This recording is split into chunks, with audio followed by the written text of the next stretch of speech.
Olá, boa tarde. Boa tarde. O Jornal da Cultura, primeira edição dessa sexta-feira, começa agora com os seguintes destaques. Bate-boca em comissão especial da Câmara dos Deputados e disputa por cargos no Senado revelam as dificuldades do governo para aprovar a reforma da Previdência. O exercício praticado com regularidade desde a primeira infância tem efeito direto para evitar problemas cardíacos e diabetes na vida adulta, mostra a pesquisa. O preço dos remédios sobe a partir de hoje. Reajuste autorizado pelo governo chega a quase 5%. Aplicativo de celular quer dar mais segurança às mulheres. Ferramenta digital envia alerta para 5 contatos cadastrados em caso de perigo. Uma ajuda importante para enfrentar a realidade em que 8 em 10 brasileiras são vítimas de assédio na cidade em que moram. Desemprego no Brasil bate mais um recorde. 13,5 milhões de pessoas estão à procura de trabalho no país, informa o IBGE. No quadro Linha de Frente, uma fisioterapeuta que põe o pé na estrada e leva assistência a quem não tem acesso aos sistemas público e privado de saúde. Começa o jornal com um alerta, hein? É preciso cuidado com as embalagens em latas em casa. Se não forem higienizadas, elas podem esconder ameaças à saúde. Mas essa parte é fácil de ficar de olho. Difícil é saber o que consumir quando se está nas ruas. Na casa de Renata, a maioria dos produtos sai da sacola do mercado e vai para a pia. A higienização de alguns é ainda mais cautelosa.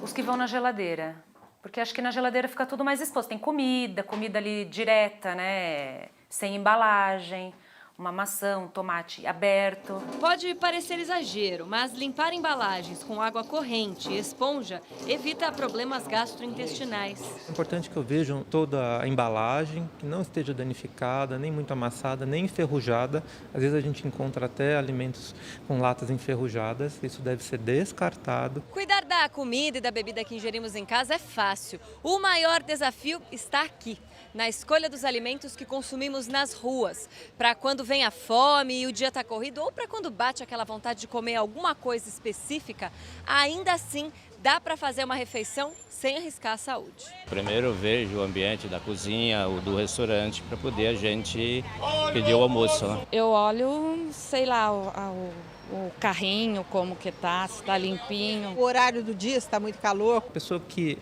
prepara o alimento deve estar com as mãos limpas, deve usar o álcool gel, não deve manipular dinheiro e preparar o alimento ao mesmo tempo.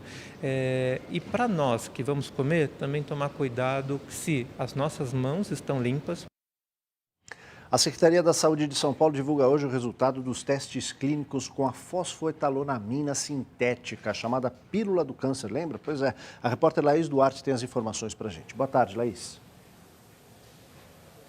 Boa tarde, Aldo. Boa tarde para todo mundo. O Instituto do Câncer do Estado de São Paulo, o ICESP, começou essa segunda fase de estudos em outubro do ano passado. Antes disso, na primeira fase, com 10 pacientes, o Instituto demonstrou que o composto, a fosfoetalonamina, não tinha toxicidade, não representava um risco para os pacientes. 72 voluntários, divididos em 10 grupos de diferentes tumores, participaram dessa segunda fase do estudo. E sobre ela, eu converso agora com a doutora Milena Mack, que é médica e pesquisadora aqui do ICESP. Boa tarde, doutora Milena. A que conclusões vocês chegaram? Bom, depois de ter incluído 72 pacientes, 59 deles já foram submetidos a uma reavaliação de resposta, fizeram tomografia. E o que nós observamos é que houve apenas um paciente do grupo do melanoma que apresentou um critério de resposta. Sendo assim, nos outros 58, nós não observamos qualquer tipo de atividade antitumoral nas doses em que a gente estava utilizando o composto. Então não tem efeito, não teve efeito. Sendo assim, nessas doses em que foram estudadas, a gente não observou atividade antitumoral da fosfoetanolamina em monoterapia. Dado esse achado, nós achamos, pelo bem da ciência, dos pacientes também, interromper a inclusão de novos voluntários. Ok, muito obrigada pela participação. Aquela terceira fase que já se cogitava fazer, por enquanto está suspensa. E os pacientes que participaram do estudo até agora vão continuar sendo atendidos aqui pelo ICESP. Aldo. Laís, obrigado pelas informações. Gabriela. 10 minutos por dia. Esse é o tempo necessário de atividades físicas para uma criança reduzir o risco de desenvolver doenças cardíacas e diabetes. Assim é o dia a dia dos alunos do primeiro ano do ensino fundamental da Escola Estadual Basílio Machado, na Zona Oeste de São Paulo. Vamos pular o cone, pular a corda. Nada de moleza. tem que suar a camisa desde cedo. A atividade física ela é primordial, tanto para o desenvolvimento da saúde, de aspectos saudáveis, como também de aspectos emocionais, porque propicia um relaxamento e também da socialização. Quando não é na aula, os exercícios aparecem durante o recreio. É no pega-pega ou pulando corda. O importante é gastar energia. A criança que se desenvolve bem nas aulas reflete lá em cima na sala de aula, na leitura, na escrita, na aprendizagem do nosso aluno. Apenas 10 minutos por dia de brincadeiras ajudam a reduzir o risco de uma criança desenvolver uma doença cardíaca e até diabetes. Essa foi a conclusão dos cientistas de uma universidade norte-americana. Segundo eles, as crianças que participam de atividades físicas têm níveis mais baixos de gordura, além de redução de insulina no corpo. Pode jogar futebol, pode correr, pode nadar, mas é importante que a criança tenha uma aptidão e se sinta bem e que não haja uma imposição dos seus pais ou professores para que ela escolha tal esporte. Brincar é bom para a saúde e a alegria da criançada. É impressão da cultura! Quando a gente fala da cidade de São Paulo, o plano de metas para os próximos 4 anos já está na Câmara Municipal e é a partir dele que se definem os rumos da cidade em todos os aspectos e a participação popular é extremamente importante. O plano apresentado pela Prefeitura é mais enxuto do que os dos antecessores. O de Fernando Haddad tinha 123 metas e o de Gilberto Kassab, 223. Obrigatório desde 2008, o documento inclui 50 metas para os próximos 4 anos, divididas em 5 temas: desenvolvimento social, humano, institucional, urbano e meio ambiente e econômico e gestão. Entre as propostas estão a redução do tempo de espera para exames prioritários de saúde para 30 dias, criação de oportunidades de empregos para 70 mil pessoas que vivem em situação de pobreza e a expansão em 30% das vagas em creches. No transporte, pretende aumentar em 7% o uso do transporte público até 2020. Precisava de mais corredor de ônibus e precisa de mais linhas que sejam mais inteligentes, de onde elas levam, para onde elas vão e de onde elas vêm. Mais ônibus, talvez resolvesse. A partir de agora, a população pode exercer o seu papel de cidadania. Nessa etapa do processo, comentários, sugestões e projetos feitos pelos moradores devem ser analisados e podem fazer parte da versão final do plano de metas. Para isso, existem, além de audiências públicas, 2 plataformas digitais. A primeira, já disponível, é o site do Programa de Metas. É lá que serão concentradas essas ideias. Na próxima segunda-feira, o site do Planeja Sampa vai receber todas as metas da Prefeitura e os munícipes poderão enviar comentários e sugestões. O plano também será discutido em 39 audiências públicas nos dias 6, 8, 9 e 24 de abril. A versão final deve ser entregue no dia 30 de junho. Para a Rede Nossa São Paulo, idealizadora da lei que obriga a apresentação das metas, o prazo poderia ser maior. Era desejável que a gente tivesse um tempo maior entre as audiências públicas para que a sociedade pudesse se apropriar do plano e, com isso, pudesse ter contribuições mais qualificadas, eu diria, para que a gente consiga finalizar em junho um plano que tenha essa combinação da ação da proposta da Prefeitura com a efetiva participação da sociedade. Nesse mês de abril específico, que nós temos 3 feriados seguidos, 3 finais de semana prolongados. Para não fazer as audiências públicas nos feriados e prejudicar a participação das pessoas, nós tivemos que antecipar para o primeiro e único final de semana que não terá feriado em abril. Como nós só podemos fazer as audiências públicas em abril por uma exigência legal, nós tivemos que tomar essa decisão. De qualquer forma, a participação popular é fundamental. Esse processo participativo, se bem elaborado, se a gente explorar bem ele, isso pode ser um novo marco da relação com a sociedade, com a política, o que é fundamental para a gente, de alguma forma, aprimorar a nossa democracia. O desemprego no país bate um novo recorde, tem o pior trimestre desde 2012. Números do IBGE divulgados hoje mostram que 13 milhões e meio de brasileiros estão sem emprego. No último ano, as empresas fecharam 1 milhão e 800 mil vagas de trabalho, 1 milhão e 100 com carteira assinada. Os dados são da Pesquisa Nacional de Amostras de Domicílio Contínua. Olha, está na Constituição, é direito de todo cidadão ir e vir, mas nem sempre esse direito é garantido nas ruas para mais de 50% da população. Pois é, isso porque a cidade nem sempre é amigável com as mulheres. As cantadas feitas nas ruas ainda são tratadas por muita gente como brincadeira ou um problema menor, mas quem está do outro lado sabe que isso é assédio e que isso limita a liberdade diariamente. Um aplicativo pretende criar uma rede de apoio e ajudar a mapear o assédio nas cidades. Oi, coroa, enxuta, essas coisas assim, né? As pessoas passam, tipo, encostando na gente. Aí ainda olha com deboche, né? Grupinho assim, meio suspeito, a gente já fica meio... A intuição já fala, atravessa. Ele atravessou e foi atrás. E aí eu ficava atravessando, fazendo zigue-zague na rua. Histórias como essas, infelizmente, são comuns e criam uma sensação de insegurança que limita a liberdade das mulheres. Um direito que deveria ser garantido a qualquer cidadão. Uma pesquisa mundial que ouviu 500 brasileiras mostra que 86% delas já sofreram algum tipo de assédio. Entre as entrevistadas que estudam, todas disseram que já foram assediadas. Estes números escancaram o fato de que, na maioria dos lugares públicos, faltam iniciativas para combater o assédio contra a mulher. O aplicativo Braços Dados, lançado nesta semana, quer ajudar as mulheres que se encontrarem em situações de risco.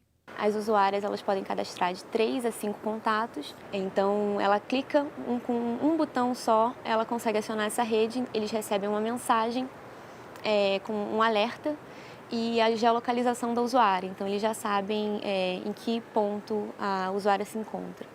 Os contatos não precisam ter o aplicativo, que é gratuito e, por enquanto, está disponível para Android. O app vai compilar a localização dos assédios e formulários respondidos pelas usuárias em um banco de dados sobre o assédio.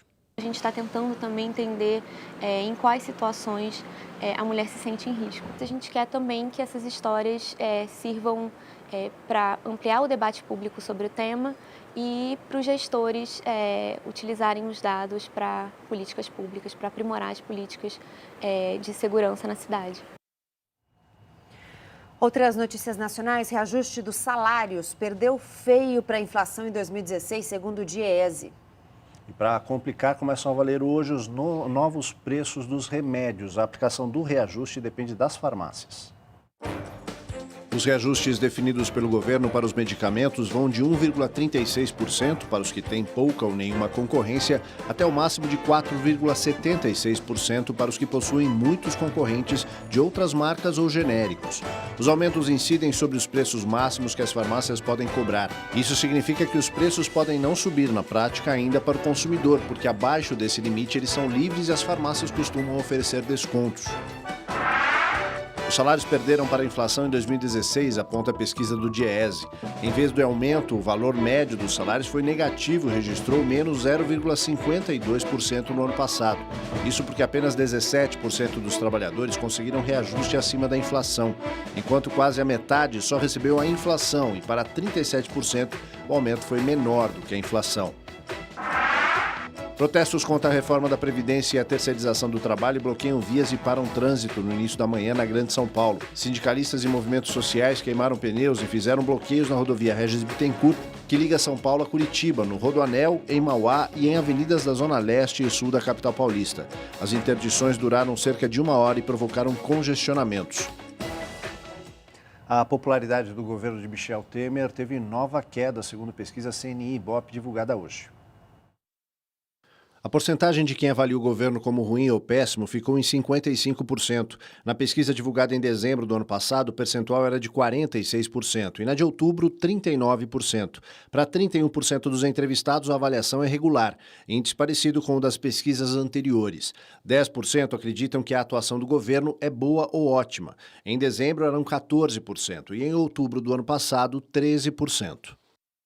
Pesquisa CNI-Ibope ainda mostra o grau de confiança do presidente Michel Temer e a aprovação do governo em 9 áreas de atuação, entre elas saúde, educação, segurança pública e combate à fome e ao desemprego. Ela foi realizada entre os dias 16 e 19 de março com 2.000 pessoas em 126 municípios. A margem de erro é de 2 pontos percentuais.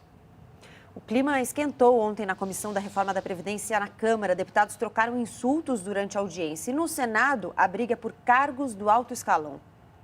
O tema da reforma da Previdência vem provocando discussões e até xingamentos entre os parlamentares. Na Comissão da Reforma na Câmara, que contou com a presença do ministro da Fazenda, o relator da proposta, deputado Arthur Maia, disse que os ex-presidentes Dilma e Lula defenderam as mudanças na Previdência, mas não tiveram coragem de fazer por populismo. O deputado Arlindo Quinalha, do PT, pediu a palavra e aí começou o bate-boca. Porque se ele quer medir a nossa história, eu não devo 1 centavo para a Previdência, como ele defende como empresário caloteiro. Portanto, eu gostaria de propor... Vagabundo é você! Vagabundo é você! A discussão foi apartada pelo presidente da comissão, Carlos Marum. A sua palavra foi indevida e a resposta considero da mesma forma. Retiro as duas e continuamos como se isso não tivesse acontecido. No Senado, a briga é por cargos. O governo tenta conter a rebeldia de alguns parlamentares do PMDB que cobram do presidente Michel Temer mais participação. O Planalto estaria discutindo a recriação de ministérios para ganhar o apoio de senadores na reforma da Previdência. O senador Renan Calheiros, líder do partido no Senado, teria recebido a oferta de comandar a pasta de portos. Ao Jornal da Cultura, por telefone, ele negou que irá indicar cargos, mas cobrou mais atenção do presidente Michel Temer. Num processo legislativo democrático, é não ser ouvido. Que coalizão é essa? O problema é que os partidos da coalizão precisam conversar antes das tomadas de decisão. Esse é que é o problema. Não é comigo, é com a bancada que eu represento. É inaceitável que um tema que vai afetar a vida de milhões de brasileiros seja resumido à troca de cargos ou de ministérios pela aprovação da reforma da Previdência. Diante de tanta resistência, o governo estuda mexer no texto original e manter a base de cálculo para conceder aposentadoria, que corresponde a 80% dos maiores salários de contribuição. Pela PEC enviada ao Congresso, o valor das aposentadorias sairia de uma média simples de todos os salários, o que achataria o benefício. Henrique Meirelles negou o recuo do governo, mas usou o tom mais conciliador. Não anunciamos o que estamos pensando a respeito ou o que estamos discutindo. No dia adequado, vamos reunir todos os dados, será tomada a decisão e será anunciada imediatamente. Agora a gente traz para você o nosso quadro Linha de Frente. Nossa personagem de hoje leva fisioterapia até a periferia de São Paulo. Maria de las Gracias transformou um ônibus numa clínica itinerante. Pois é, e assim há 10 anos atende quem pode pagar pouco por um atendimento normalmente caro e mais frequente nos bairros centrais e nobres da cidade.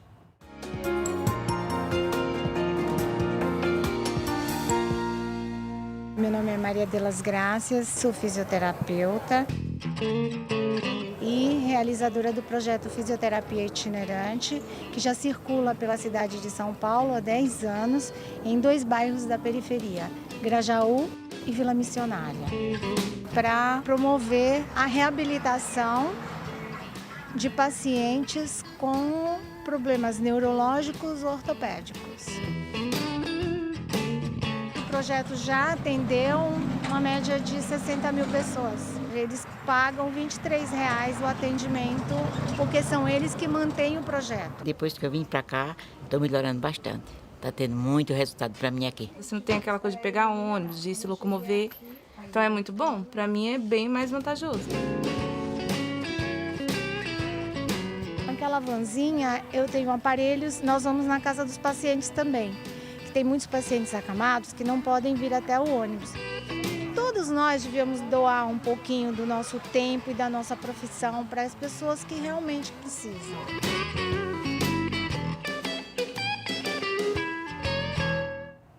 A seguir, Suprema Corte da Venezuela assume as funções da Assembleia Nacional do país. Oposição e Organização dos Estados Americanos classificam a medida como golpe. E mais, da presidência para a prisão. Ex-presidente da Coreia do Sul vai para a cadeia para não atrapalhar a investigação de possível suborno.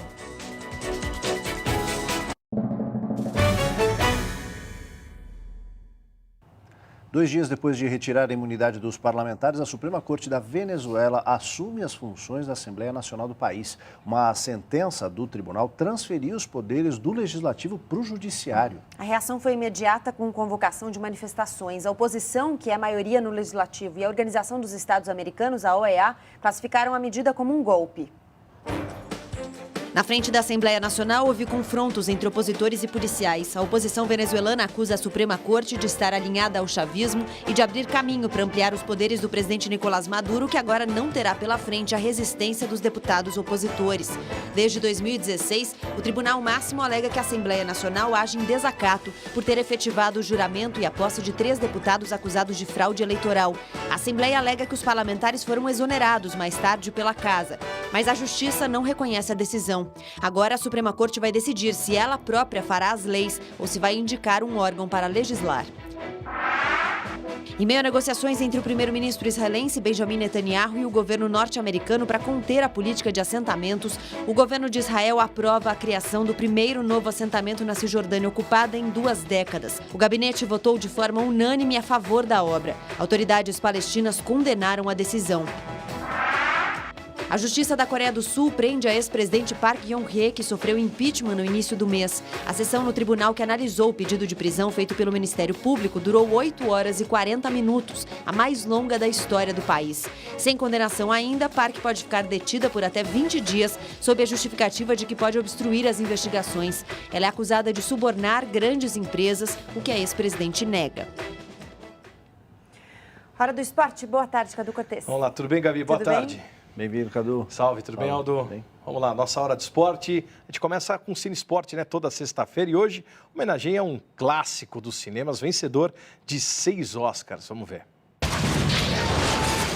O filme apresenta eventos importantes da história dos Estados Unidos, como a Guerra do Vietnã e o escândalo político do Watergate pelos olhos de Forrest Gump, enquanto ele corre pelo país. Discriminado por ter QI abaixo da média, mas sempre positivo, ele encontra na corrida uma paixão e também uma fuga.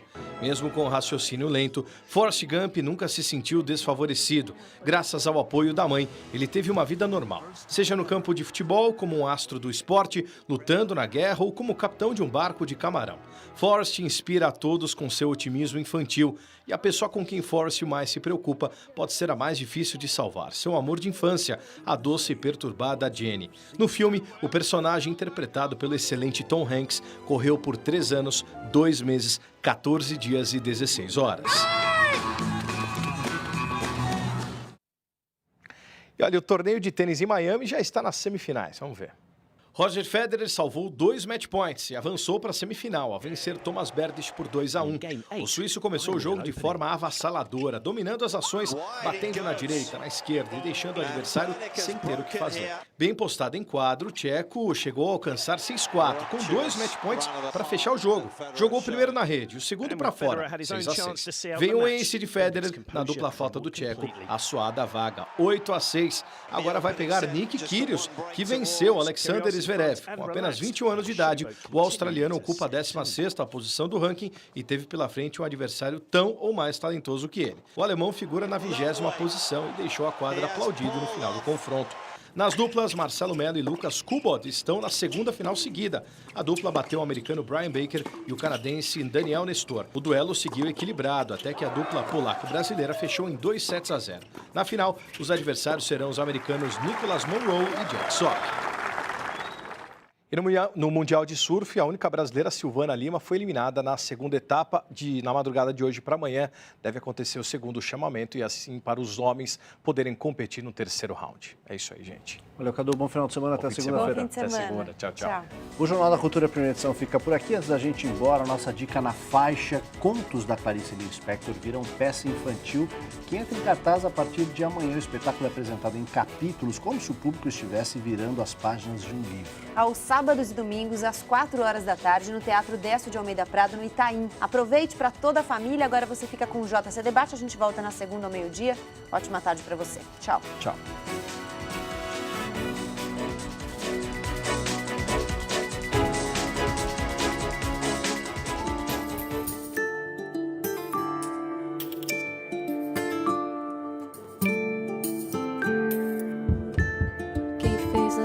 pergunta.